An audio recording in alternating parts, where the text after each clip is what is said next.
सर्वकर्मणाम अभीष्ट फलदातारम श्री निम्बार्कमहं भजे। कृष्णाय वासुदेवाय देवकी नंदनाय च नंद गोप कुमाराय गोविंदाय नमो नमः। मंत्र वर्णात् ब्रह्मसूत्र निम्बार्क भाष्यम सूत्र संख्या 2343 मंत्र वर्णात् केषुचित् पुस्तकेषु मंत्र वर्णाच्च इति चकारोपि पठ्यते अत्र तु केवलं मंत्र वर्णात् इत्येव सूत्रमस्ति। अस्मिन् सूत्रे भगवान् भाष्यकारः निम्बार्काचार्य निगदति यत् पादोस्य विश्वाभूतानि इति मंत्र वर्णाच्च जीवो ब्रह्मांसः। पादोस्य विश्वाभूतानि ये श्रुति वचन है, श्रुति वाक्य है। विश्वा माने समग्र, भूतानि माने प्राणी, अर्थात यावन मात्र जीव समूह जो भी है, जिस जिस शरीर में जहाँ जैसे भी है, तो भूतानि में बहुत्व का निर्देश है। तो जीवों का अनेकत्व यहाँ वेद मंत्र से सूचित हो रहा है। भूतानि वो सब अस्य माने इस परम पिता परमात्मा के परब्रह्म के एक पाद माने अंश मात्र हैं। वो इतना महान है, इतना विशाल है, इतना माने उत्कृष्ट है, इतना व्यापक है कि सारे विश्व जो हैं लोक लोकांतर उसके एक अंश मात्र में है। तो पादों से इस मंत्र वर्ण से भी ये सिद्ध होता है कि जीवो ब्रह्मांसः। जब सारे जीव मिलकर के भगवान के एक अंश मात्र हैं, पाद मात्र हैं, तो फिर एक जीव की तो आप कह ही क्या सकते हो। तो इसलिए जीवो ब्रह्मांसः, जीव ब्रह्म के अंश है, माने अंश के तुल्य है, ये भाव है। उसके अंश के तुल्य है, ये भाव है। यहाँ पर निकला हुआ चाहे उसमें से कटा हुआ नहीं है। ना वो तो भगवान में छिद्र हो जाएगा अगर वहां से निकलेंगे तो, कि नहीं हो जाएगा। फिर जीव शादी हो जाएगा, वो अनादि नहीं रहेगा। तो और कहीं से निकल रहा है। हाँ, तो उसकी उत्पत्ति वाला तो विनाश वाला जरूर होता है। यस्य उत्पत्ति दृश्यते लोके तस्य विनाशोपि दृश्यते। तो इसलिए न उत्पत्ति धर्म वाला है जीव और न अंत धर्म वाला है। तो वही है मंत्र वर्णाच्च, च माने और, मंत्र वर्णात् माने मंत्र वर्ण से भी जीव तथा ब्रह्म का अंश अंशी भाव सिद्ध होता है। परमात्मा अंशी है और जीव उनका अंश तुल्य है। पादों से विश्वाभूतानि त्रिपादश्यामृतं दिवि यजुर्वेद 31:3। स्थावर जंगमात्मक समस्त विश्व के सभी भूत माने प्राणी इस ब्रह्म के एक अंश माने भाग मात्र हैं, और त्रिपाद अर्थात समस्त विश्व की अपेक्षा से अनंत महान सर्वव्यापक ब्रह्म अपने आनंद स्वरूप में स्थित है। यहाँ समस्त विश्व को एक अंश मात्र कहा है, अतः जीव भी ब्रह्म के अंशवत ही है। गुरु भाई सूत्र हुआ जी जी। अपि च स्मर्यते, बोले वेदे तो लिखितमस्ति यत् जीवो ब्रह्मांश यतो हि पादोस्य विश्वाभूतानि इत्यस्मिन् मंत्रे अंशत्वं सिद्धति जीवस्य। जीव की अंशता सिद्ध होती है, वो ब्रह्म का अंश है। लेकिन क्या स्मृतियों में भी ऐसा कहा गया है? तो तदेव भगवान बादरायण निगदति यत् अपि च स्मर्यते, अर्थात स्मृतियों में भी ये बात स्मरण की गई है। इसको कहा गया है क्या? ममैवांशो जीवलोके जीवभूत सनातन। ममैव मेरा ही, भगवान कहने कि मेरा ही अंश है। कौन? जीवलोक में जो जीव है। अच्छा, जीवभूत आगे क्यों लगाया?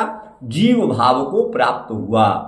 जीव धातु प्राणन अर्थ में है। जब जीवात्मा का योग देह इंद्रिय आदि से होता है तब वह जो है श्वसन क्रिया करता है, प्राणन क्रिया करता है। इसलिए जीवलोक यहाँ पर कह दिया है।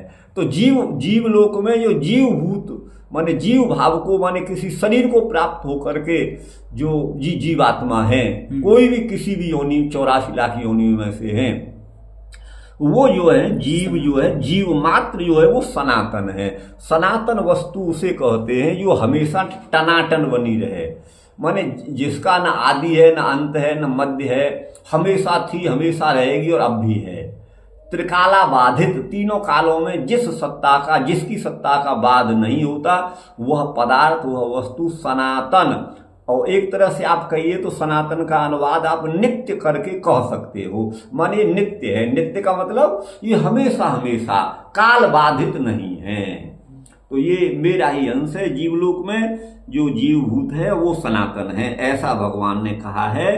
तो इति जीवस्य ब्रह्मांसत्वम स्मर्यते, यहाँ भगवत गीता रूप स्मृति में भी जीव को ब्रह्म के अंश के रूप में स्मरण किया गया है।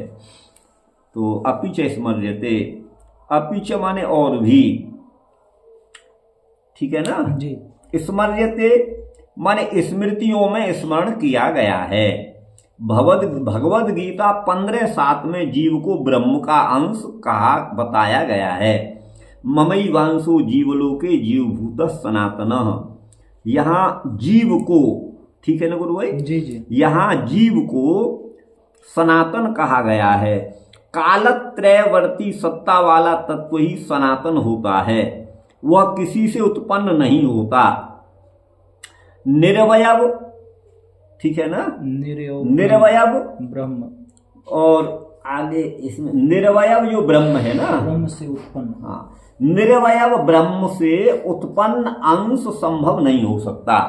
कोई कहे कि वो भगवान से उत्पन्न है तो ऐसा नहीं है, फिर वो सनातन नहीं होगा, अंश नहीं होता है ना, वह किसी से उत्पन्न नहीं होता। निर्वयव ब्रह्म से उत्पन्न अंश संभव नहीं हो सकता, क्योंकि अंश कहने या अंश कहने का यही अभिप्राय है कि सर्वव्यापक सर्वज्ञ ब्रह्म की अपेक्षा जीव एक देशी और अल्पज्ञ ही है, इसीलिए वो अंश तुल्य है, अंश वास्तविक अंश नहीं है, ये स्मरण किया गया है। अब आगे है प्रकाशादिवं नैवं परः, प्रकाशादिवत्तु नैवं परः, प्रकाश आदि के समान तो, तू माने किंतु, परः माने पर ब्रह्म परमात्मा, नैवं जीव के समान नहीं है, अर्थात जीव के धर्म और परमात्मा धर्मों में भेद है, आप समझिएगा। तो नैवम परः, परः पद यहाँ पर परमात्मा का वाचक है, नैवम मन इस तरह का नहीं है। तो प्रकाशादिवत्तु या प्रकाश का उदाहरण यहाँ पर दिया है। तो क्या जीवस्य, परमात्मा है ना, जीवस्य परम पुरुषांशत्वे, अगर जीव जो है परम पुरुष परमात्मा का अंश है, तब तो अंश जब दुखी होगा सुखी होगा तो अंशी भी दुखी और सुखी होगा, क्योंकि उससे पृथक नहीं है। तो अंशी सुख दुखम उसको अनुभव करना चाहिए, तब कहते हैं नैवम नानुभवती, अंशी परमात्मा सुख दुख का अनुभव नहीं करता। बोले कैसे? यथा दिव्यानायक छोड़ा,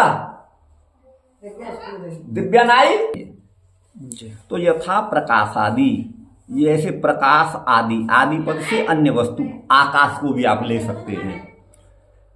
तो धुआं हो रहा है, धूल उड़ रही है, लेकिन आकाश उससे लिप्त नहीं होता, आकाश मलिन नहीं होता। ऐसे ही प्रकाश है, तो प्रकाश में भी कहीं धूम आदि हो गया, धूल आदि हो गई, तो प्रकाश उससे मलिन नहीं होता। तो उसी तरह से भगवान भी जीव के सुख दुखों से सुख दुखी नहीं होते। प्रकाशादिवत नैवम पर, यथा प्रकाशादि स्व अंशगत गुण दोष वर्जितो भवति, अंशगत गुण दोष से वर्जित रहता है। अंशगत का कहने का तात्पर्य है आकाश तो व्यापक है, लेकिन धुआं तो यही हो रहा है, 2-4 किलोमीटर में हो रहा होगा, तो वो एक अंश भाग में ही है, तो उससे वो जो दूषित नहीं होगा। स्व अंशगत गुण दोष से वह वर्जित होता है गुरु भाई। लेकिन आकाश लोग तो कहते हैं ना कि ये आकाश जैसे इतना जगह ये दूषित है गंद वायु के कारण, कहाँ अगर धुआं इत्यादि का, आकाश में मलिनता नहीं आती है ना, आकाश मलिन नहीं हो सकता ना, वो तो धूम का वो है, धूम अच्छा, है उसी के कारण वो जगह पे सारा जगह तो आकाश में, ये धूम भी आकाश में, आकाश मलिन नहीं होगा, उसको साबुन लगाना पड़े फिर। अच्छा हाँ ठीक, आप समझ गए ना। हाँ अच्छा, आगे क्या है गुरु भाई? स्मरंती च, हाँ स्मरण, इसको मैं कर देता हूँ। प्रकाश आदवन नहीं पर प्रकाश आदिवत प्रकाश आदि, आदि पद से काल आकाश के समान, परह माने परमेश्वर, एवं माने इस प्रकार माने जीव के समान, न दुख आदि से युक्त नहीं होता है। लोक में जैसे सामान्य रूप से सुख दुख आदि से युक्त मनुष्य आदि देखे जाते हैं, उस तरह परमात्मा शोक मोह दुख आदि से युक्त नहीं होता है, प्रकाश आदि के समान। जैसे सूर्य आदि का प्रकाश, प्रकाश में स्थित कोई भी वस्तु है उसके गुण दोष से युक्त नहीं होता। आदि पद से काल और आकाश का भी वस्तु दोष से ये भी दूषित नहीं होते, न काल होता है और न ये आकाश होता है। इसी प्रकार स्वरूपतः भिन्न ईश्वर एवं जीव हैं, तथापि व्याप्त जीव में व्यापक ब्रह्म विद्यमान होता हुआ भी जीवगत दोष आदि से लिप्त नहीं होता है। शास्त्र भी यही प्रतिपादन करता है। सूर्यो यथा सर्वलोकस्य चक्षुर न लिप्यते चाक्षुषैर् बाह्य दोषै, एकस तथा भूतांतरात्मा न लिप्यते लोक दुखेन बाह्य। कठोपनिषद 2:11। जैसे सूर्य समस्त लोक का चक्षु का होना चाहिए, होता हुआ भी मनुष्य आदि के चाक्षुष दोष से लिप्त नहीं होता है ना, वह क्योंकि चक्षुगत दोष सूर्य से पृथक बाह्य है। तद्वत सभी भूतों का अंतरात्मा एकमात्र ब्रह्म लोक दुखों से लिप्त नहीं होता, क्योंकि वह ब्रह्म जीवों से बाह्य माने पृथक है। गुरु भाई ठीक है ना? बताओ कितना कह रहे हैं पृथक है परमात्मा, फिर भी कहते हैं जीवो ब्रह्म ही वो।